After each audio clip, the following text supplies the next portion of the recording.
Hello guys. तो आज का हमारा टॉपिक है सी लैंग्वेज में एरे क्या होते हैं।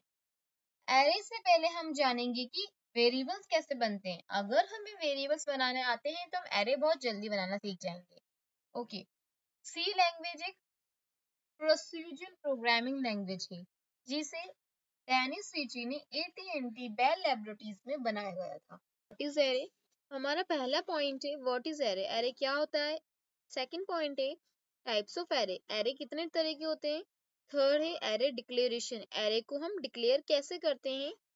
डिक्लेयर मतलब घोषित, कि मतलब एरे बन गया।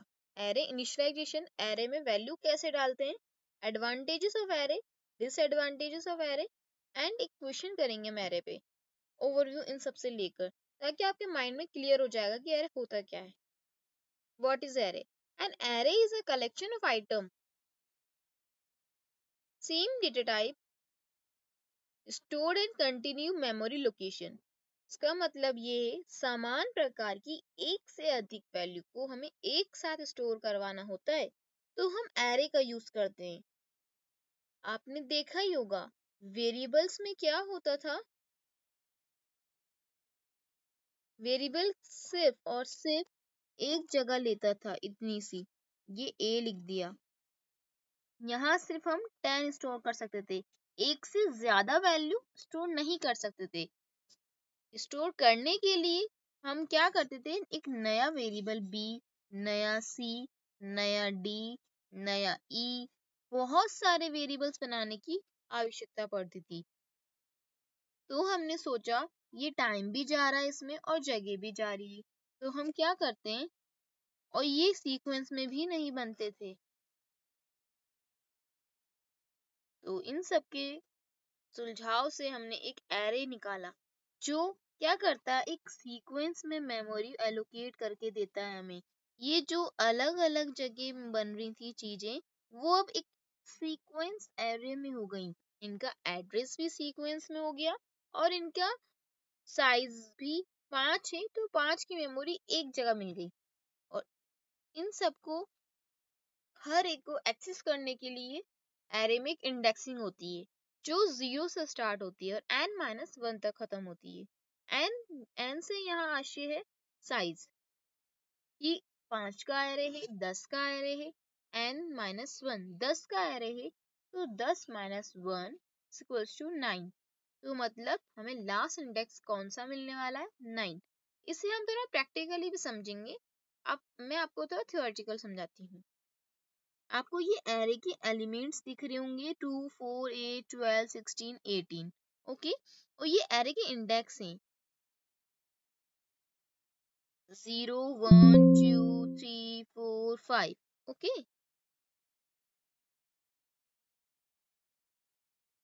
आई चीज समझ में आपको। अब हम आते हैं second types of array. Array 2 types के होते हैं। मेनली तो हम 2 टाइप में यूज करते हैं, लेकिन होते एरे एक्चुअली में 3 टाइप्स के हैं। 1D array, 2D array, multi dimension array.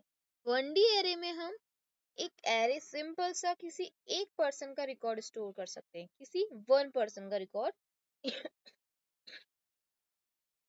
Sorry, किसी वन पर्सन का रिकॉर्ड स्टोर कर सकते हैं।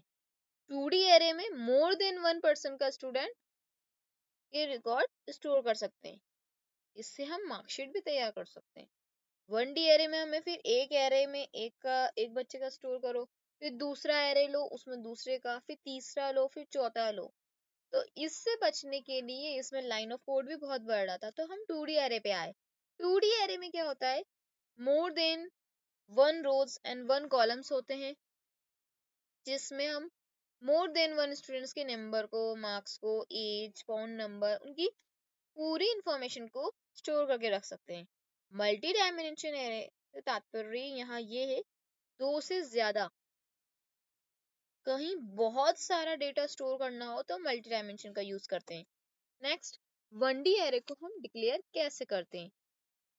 सिंपली हम 1D एरे को डिक्लेयर करने के लिए उसका सबसे पहले उसका डेटा का टाइप बताएंगे, कि उसमें डेटा जो डालोगे वो किस टाइप का है, न्यूमेरिक है, स्ट्रिंग है, फ्लोट है, कैरेक्टर है। तो इन सब के बहुत सारे डेटा टाइप्स होते हैं, आपने पढ़े ही होंगी। क्योंकि हम एरे पे आ गए तो एरे से पहले ही डेटा टाइप पढ़े जा सकते हैं। डेटा टाइप होता है integer, float, character, double, string. Integer से तात्पर्य है कि न्यूमेरिक वैल्यू को स्टोर कर सकता है। तो डेटा टाइप में इंट। फिर एरे का नाम। एरे का नाम हम आइडेंटिफायर के 7 रूल्स को ध्यान में रखते हुए रखते हैं कि अंडरस्कोर से स्टार्ट नहीं कर सकते और न्यूमेरिक वैल्यू से भी स्टार्ट नहीं कर सकते और कोई विशेष सिंबल से भी स्टार्ट नहीं कर सकते। देन ये सब्स्क्रिप्ट ऑपरेटर हमें बताते हैं कि ये एक एरे है।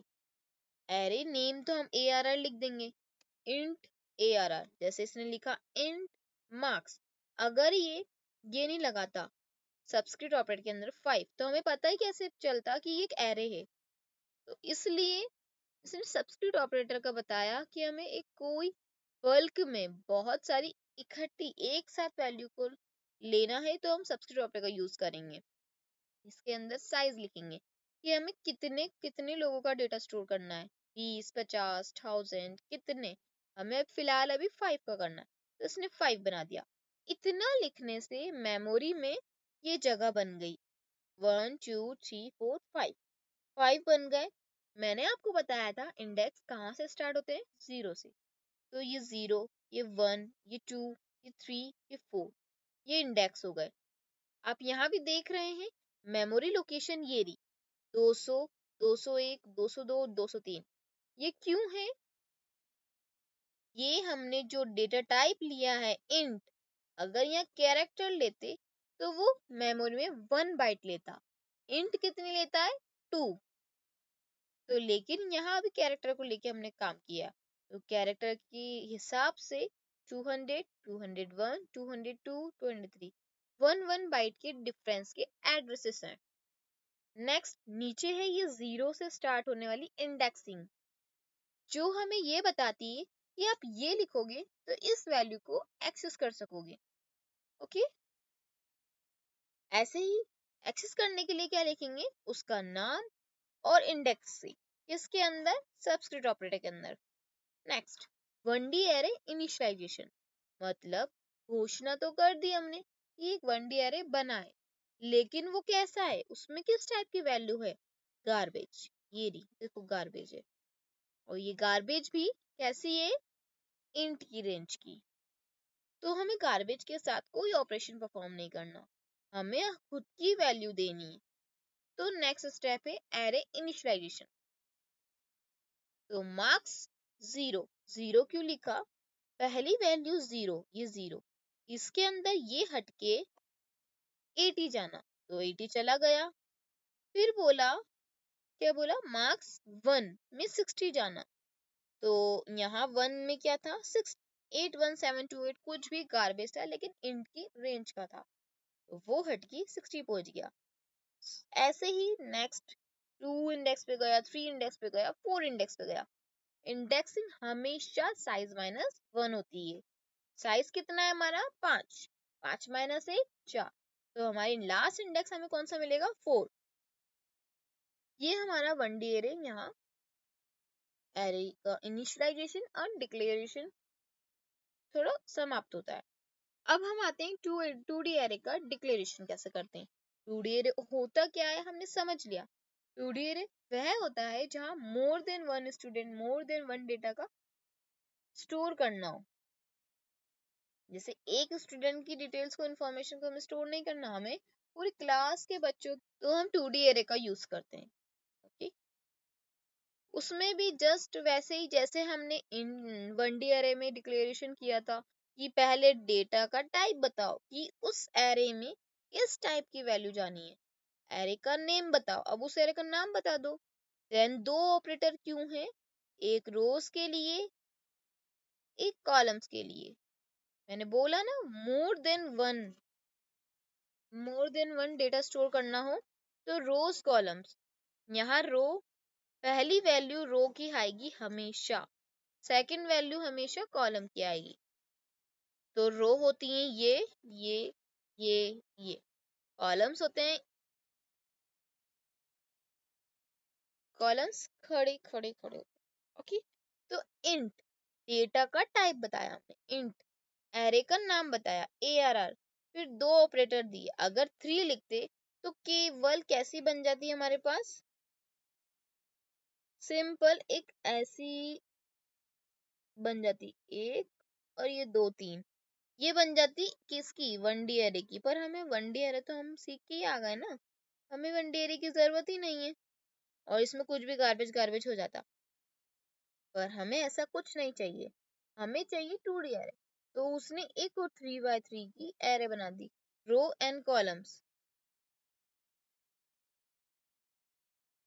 तो इसने क्या करा, 3 by 3 का बना दिया, ये 3 है ना, तो ऐसे 3 3 बना दिए, ये बन गए, ये हो गई हमारी 2D एरे। क्लियर हुआ थोड़ा। 2D एरे को इनिशियलाइज कैसे करते हैं, अभी तक इसमें ये सब गार्बेज है, वो भी किस रेंज की, इंट रेंज की। इसका एड्रेस भी वही 201 से 203 205 2 बाइट्स की। अगर हम डेवलपर सी करके एक आईडी होता है, उसके अंदर काम करेंगे तो वह इंटीजर 4 बाइट्स लेता है, तो वो उसके हिसाब से एड्रेस स्टोर होगा। लेकिन सीक्वेंस में एरे की खास बात ये क्या है, ये सीक्वेंस में मेमोरी एलोकेट करता है। 2D एरे इनिशियलाइजेशन, तो आप बताएं, हमने 1D एरे में इनिशियलाइज किया था एक सबस्क्रिप्ट का यूज करके, ARR 0 में 1, ARR 0 में 3, ARR 1 में 4, ARR 2 में 3। लेकिन ये 2D एरे, तो हम कैसे बताएंगे, ये होता है 0 1 2, फिर ऐसे 0 1 2, फिर ऐसे 0 1 2। अब ये बना तो दिया, ये रो रो के हुए इंडेक्स, अब कॉलम के इंडेक्स चाहिए, तो वो भी 0 1 2। तो कैसे बनता है, पहले हमेशा उसमें क्या था इन डिक्लेरेशन में, रो का इंडेक्स देन कॉलम का इंडेक्स।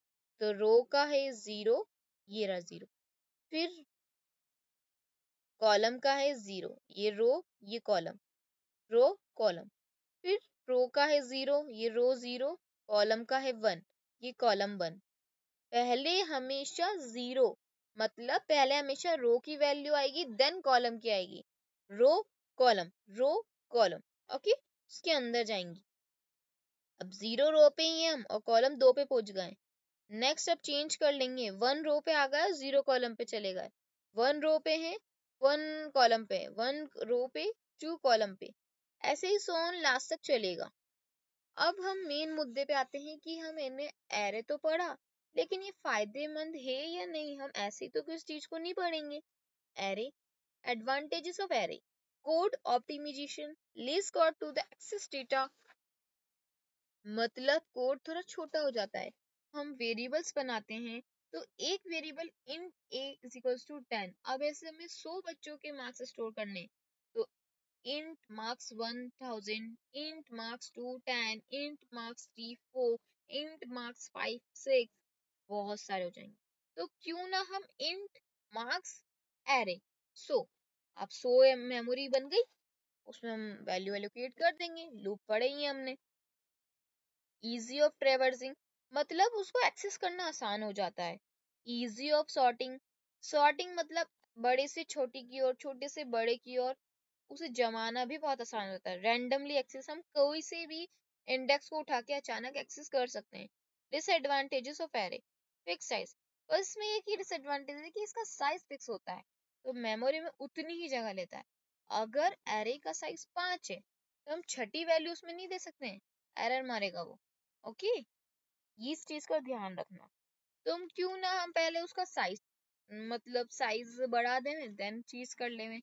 बस एक डिसएडवांटेज आता है, बाकी तो एडवांटेजेस ही हैं। Thank you.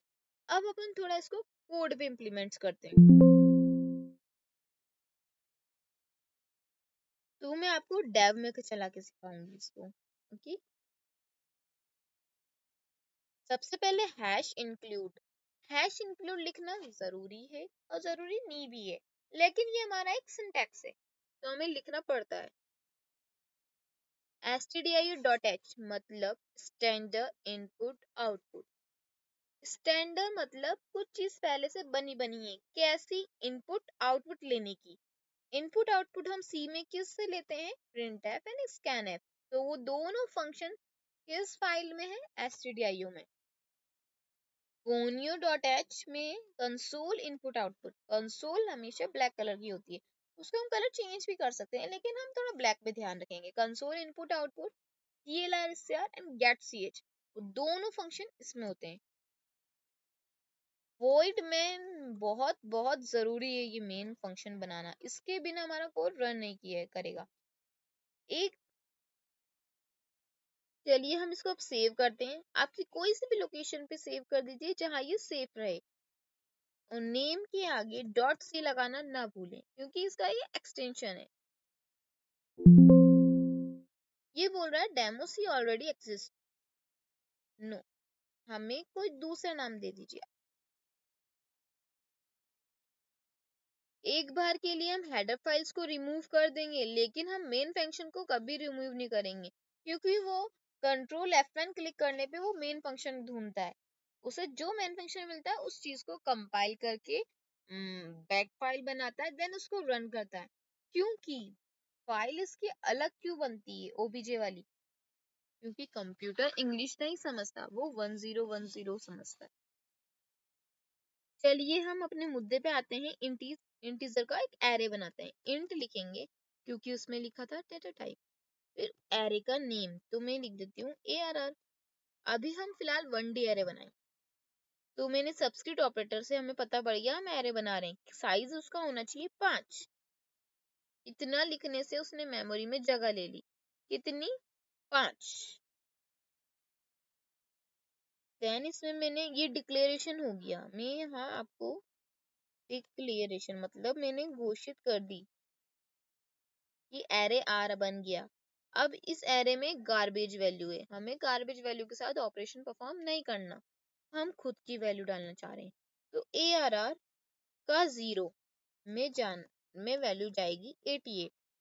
ARR के 1 में वैल्यू जाएगी 45। ARR के 2 में वैल्यू जाएगी 56। जिसमें हम वैल्यू डालेंगे उसमें वैल्यू चली जाएंगी, जिसमें नहीं डालेंगे वहीं गार्बेज रहेंगी। वो भी किस रेंज की, इंटीजर रेंज की। ये चली गई है वैल्यू, लेकिन अभी नहीं, हम जब कंट्रोल F9 क्लिक करेंगे दबाएंगे तभी। तो एक बार हम इसको चेक कर लेते हैं कि गई भी है या नहीं गई। %d नहीं लगाऊंगी तो वैल्यू प्रिंट नहीं होगी। %d भी क्यों लगा रही हूँ, क्योंकि फॉर्मेट स्पेसिफायर है ये इंट। केवल हम अभी 0 की वैल्यू, 0 इंडेक्स वाली वैल्यू प्रिंट करवाएंगे। अब ये हमें एरर दे रहा है।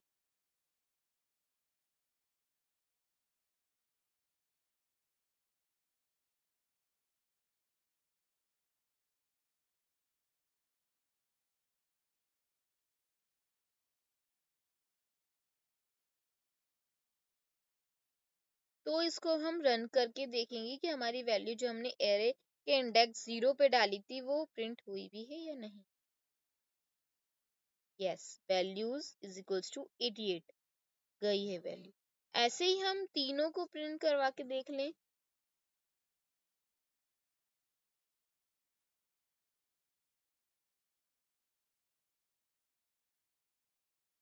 अभी हमने एरे के इंडेक्स 3 पे 4 पे कुछ नहीं डाला, नहीं डाला ना।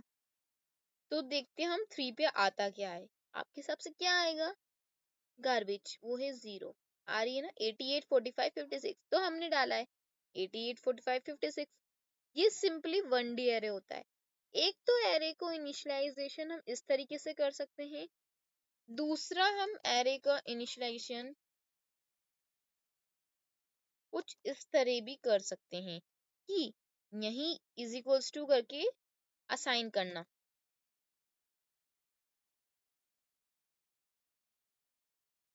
देन इसको प्रिंट करवा लेना। लेकिन प्रिंट करवाने के लिए सेम यही तरीका है।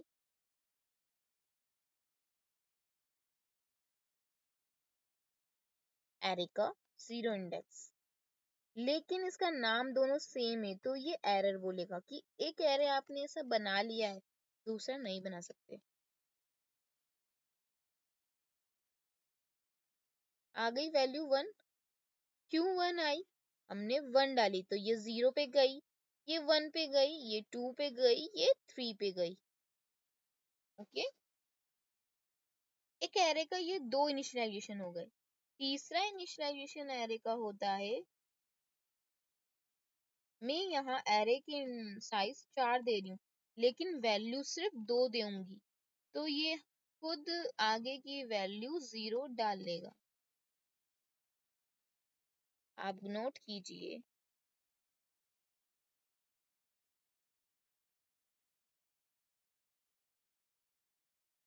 मैं लिखूंगी 3।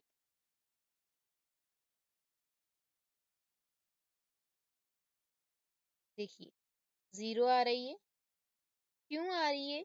इसने खुद ब खुद वैल्यू, आपको थोड़ा समझ में नहीं आ रहा होगा, मैं इसको थोड़ा अलग अलग डिफ्रेंशिएट कर देती हूँ।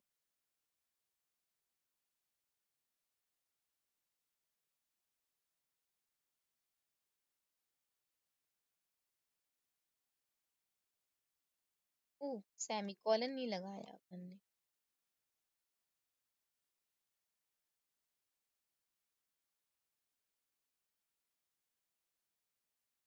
शिट। देखिए ये वैल्यू 1 आई, जो हमने सेकंड इनिशियलाइजेशन में किया था। थर्ड इनिशियलाइजेशन में वैल्यू 0 आई, क्योंकि इस इंडेक्स पे हमने कोई वैल्यू दी नहीं, ये 0 पे गई और ये 1 पे गई, लेकिन हम एक्सेस किसको कर रहे हैं? 3 पे। आगे हम 4 को भी एक्सेस करेंगे तो हमें 0 ही मिलना है। देख लीजिए आप। देखिए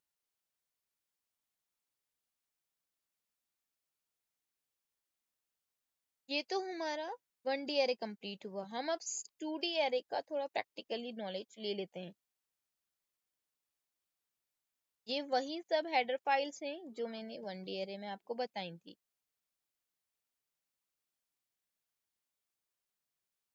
मेन फंक्शन बनाना बहुत जरूरी होता है। इन टाइप के 2D एरे बनाओ जिसका नाम ARR है। इसका तुम 3 कॉलम, पहली वैल्यू किसके लिए? रो के लिए। 3 रो बन गई। अब 3 कॉलम बनाओ। ठीक है, बन गई। तो अब इसके अंदर गार्बेज है, किस टाइप की? इन टाइप की, इनकी रेंज की। अब इसके अंदर हमें गार्बेज पे ऑपरेशन परफॉर्म नहीं करने, हमें अपनी खुद की वैल्यू पे ऑपरेशन परफॉर्म करने। तो 0 रो का 0 कॉलम पे 23 जाना, एरे 0 रो का 1 कॉलम 34, एरे 0 रो का 2 कॉलम 35। इसको हम सेव कर लेंगे। इसको भी हम सी एक्सटेंशन से करेंगे क्योंकि हम सी पढ़ रहे हैं।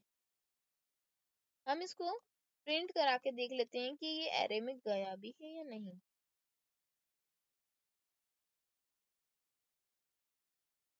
% लगाएंगे, नहीं तो वो वैल्यू प्रिंट नहीं होएगी।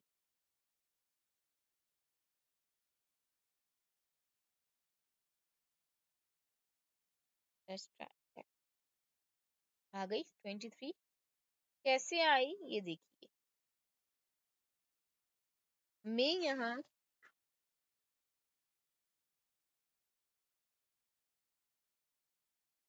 ये तो हुआ एरे का पहला इनिशियलाइजेशन। एरे का दूसरा इनिशियलाइजेशन करने के लिए वही इक्वल टू लगाओ एंड 3 रो बनेंगी। तो ये 3 रो, एक कर्ली ब्रैकेट्स, एक कर्ली ब्रैकेट्स, ये एक रो, ये दूसरी रो, ये तीसरी रो बन गई। रो बन के तैयार। अब इनके अंदर 3 कॉलम बनने, तो एक कॉलम, 2 कॉलम, 3 कॉलम, एक कॉलम, 2 कॉलम, 3 कॉलम, एक कॉलम, 2 कॉलम, 3 कॉलम। ठीक, अब इसको एक्सेस हम सिंपली एक एक को इंडिविजुअल भी कर सकते हैं, लेकिन हम थोड़ा लूप चला के कर लेंगे। तो थोड़ा समझ में आएगा कि रो एंड कॉलम में है, तो उस तरह इसको रिप्रेजेंट करेंगे। अब उसके लिए लूप चलाने के लिए एक लूप काउंटर लेना होता है। आई ले लेते हैं हम, 2 लूप चलेंगे, एक रो के लिए, एक कॉलम के लिए। आई जे ले सकते हैं, रो कॉलम ले सकते हैं, आपका नेम भी लिख सकते हैं। आई को हम इनिशियल वैल्यू 0 रखेंगे, क्योंकि 0 इसलिए रख रहे हैं, इंडेक्सिंग 0 है। आई छोटा है क्या 3 से। पहला लूप हमेशा रो के लिए चलता है, दूसरा लूप हमेशा कॉलम के लिए चलेगा। j is equals to 0, j less than 3 या 4 भी हो सकता था कि 3 रो 4 कॉलम।